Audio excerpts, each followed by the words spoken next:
Hello, welcome back to Otter Pop Culture. Today we're going over the second album by the LA-based duo called Magdalena Bay and their second album called Mercurial World. So this is a band, a duo that I really liked. I came across them when they released Airplane, and they're building up to release their first album, which was A Little Rhythm and a Wicked Feeling. And I really liked it. That one came out in 2020, and I love their kind of sound, which is it's a mix between like a PC kind of music meets pop, like bubble pop, mixed with the kind of like sometimes they go kind of like a synthy dark kind of sound to it. And yeah, I really liked them. So I was very surprised that this album came out. I don't think I was paying attention to the singles that were coming out until the album came out. I was like, oh, there's an album. Okay, let's go backwards, see what was the singles to it, and then now I know. But yeah, I think this album's really nice. I feel like there are some songs that didn't really get exactly what it's about, but there are a handful of songs though that just completely took me away.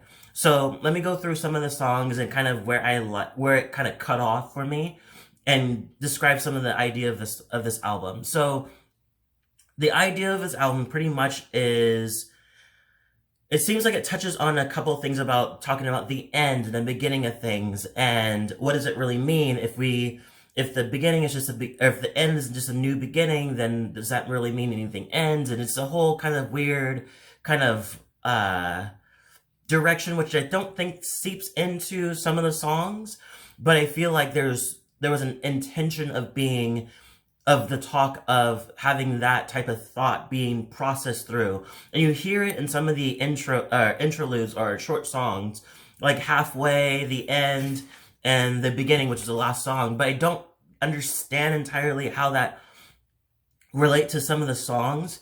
I do want to say that I didn't really care for Mercurial World and Dawn of the Seasons. Dawning of the Season. I didn't really care for it because nor did I really know what they were about in a way, but I did like the kind of ending of Peculiar World, where they had the Material Girl, like in the end, where they were singing that part in the same way that that song was. So I do like it in that, but I feel like this album really took off after Dawning of the Season. I feel like once Secrets, Your Fire came in, it started to be like hit after hit after hit, like Secrets, you lose, something for two, like all of those in a row, like were pretty much amazing, and I feel like it continued all the way till Follow the Leader. I feel like once it goes into Follow Leader and Domino and Dreamcatcher or Catching, I feel like it feels very PC. It like leans deeper into the PC sound, but I feel like it doesn't really. I feel like for me personally, I'm very on and off with PC sound. I feel like sometimes it gets a little too robotic, like they're throwing like robotic things on the ground and calling it music, but like, and then sometimes it really works, and I don't really care for that loud like you're trying to fix something. I don't know. Like I wasn't really big on that. So they brought some of that into like Domino and Follow Leader and Dream Catching, and I was just not really turned on. I wasn't really turned into it. I was just I listened to the whole thing, but I just didn't really feel those. But they brought it back and ended it with the beginning, which I love. This kind of disco kind of production, and kind of talking about how it's like easy to have it, like better to have an easy life or more of a simple life, or go to have a more simple life because it's easier to deal with and it sets you free, and having cynicism and gives way to raindrops in every color. I feel like the thing about this album, I'll be honest, is that there's some metaphors that don't really fit for me. Like I didn't really catch it immediately, and I'm not really big on albums that give you way too many metaphors, or give you metaphors that don't really explain itself, at least. And I feel like some of the songs have ones where it's just like, what is that supposed to mean? You know, I get the idea of what I felt like I was with you until that one little line, and I was like, okay, now I don't really know where we're going now. Talking about some of the songs I really like, I love Secrets, Your Fire. I love the production. It has this like I love it. It kind of makes you feel like a Spice Girls '90s kind of feel to it. Did Spice Girls come out in '90s? Or maybe early 2000s? That kind of like pop sound I really like. I love it. Came out. The music syncs really nicely from dawn of the season and kind of goes into this song. This one pretty much talks about like keeping things private and from the internet, and pretty much talking about he just didn't want to know a lot, didn't want people to know everything about her. But these people, these fans want to know everything about her. And so she kind of feels like it's good to have some of some things kept to yourself. And if anything, maybe all of it, that other than the ones that you want to show or you're comfortable exposing to other people that you don't even know. I really like that one. You Lose. I love this one. Kind of has this nice little video game production with it, and it kind of leans into it too with the whole idea of kind of talking about a failed relationship and just talking about how it doesn't seem like they seem to be on the same page on things. But she says, she's like, I'm running out of time, a flower gone dry, your lips touch mine won't do, only what's left of my pride could lust for a lie. You aim, you attack, you lose. I love the little you aim, you attack, you lose kind of thing, because it leans into that whole little like video game feel, and I really like that. Something for Two talks about pretty much wanting this guy to give her kind of a chance, and the fact that in the past, she was kind of the girl that set the world on fire, but now she wants to kind of build something with this person, but this person doesn't really seem, it's pretty much been keeping her out of that space to where they can kind of be official. And so she says, instinctively, I've been changing all of my colors. I finally wrung out all the blues. Don't let it fall down. We could build something for two, or burn it down instead of keeping me out. So it seems like she doesn't really care which way it goes. She just wants to feel the chance of feeling what it would be like with being together, no matter if it burns down to hell or if it really blossoms. She doesn't really care. She just wants to be in, no matter, like, in the general. But he doesn't really seem to want to give her that chance. Chaeri is the first single to this album. I really, really like this song. This one pretty much talks about a friend that she didn't realize that was depressed for a while, and she talks about it. She's like, did you feel lonely? I didn't realize back then that it was really that bad for you.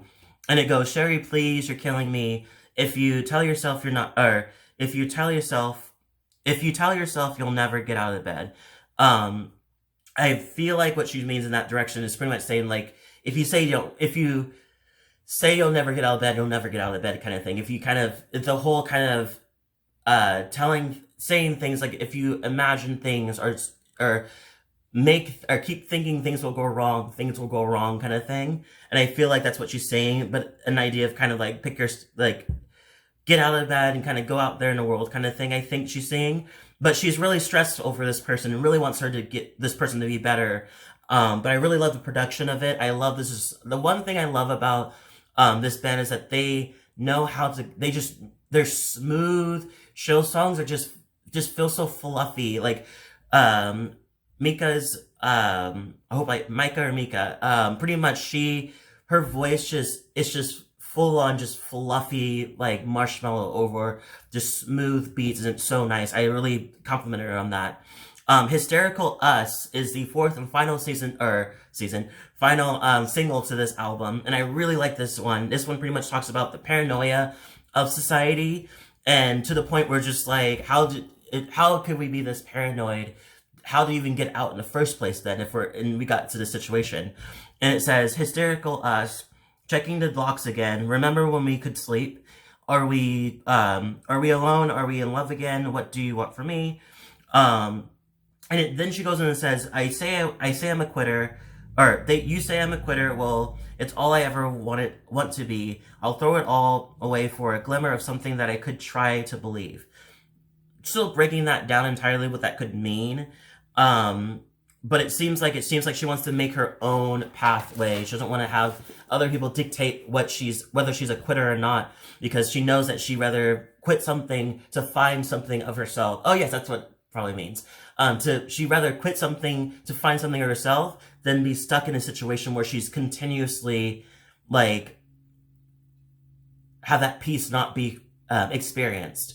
Prophecy is the next song that I really like, and this one pretty much just talks about just finding love after not believing in love and then finding it. And she says, like, found no answer in my dreams, no consolation that could show me, up until you floated down from a cloud. It has a nice little chill kind of production I really like. That, once again, like I said, marshmallow over a chill beat. Um, and this one pretty much says, and there's another part I like, is like, would you be my prophecy? You're the only one I need. When you lie next to me, you're so real, I believe. So kind of seeing it is a weird kind of like religious direction, which I like in that metaphoric direction. Then we go into the other pieces that I don't like: the follow the leader, domino, and dream catching, and then it goes to the beginning, which is I talked about earlier. But yeah, other than those three songs and maybe the first three songs in the beginning, I really like this album because when it picks up really, really nicely. I give this a 10. I give this an 8 out of 10. Leave a comment below, tell me what you thought. If you like this album, let me know. What were your favorite songs? And if you like this video, hit the like button, subscribe button, notification bell too, so you get more of my videos. Thank you so much for watching, and I'll see you all next video.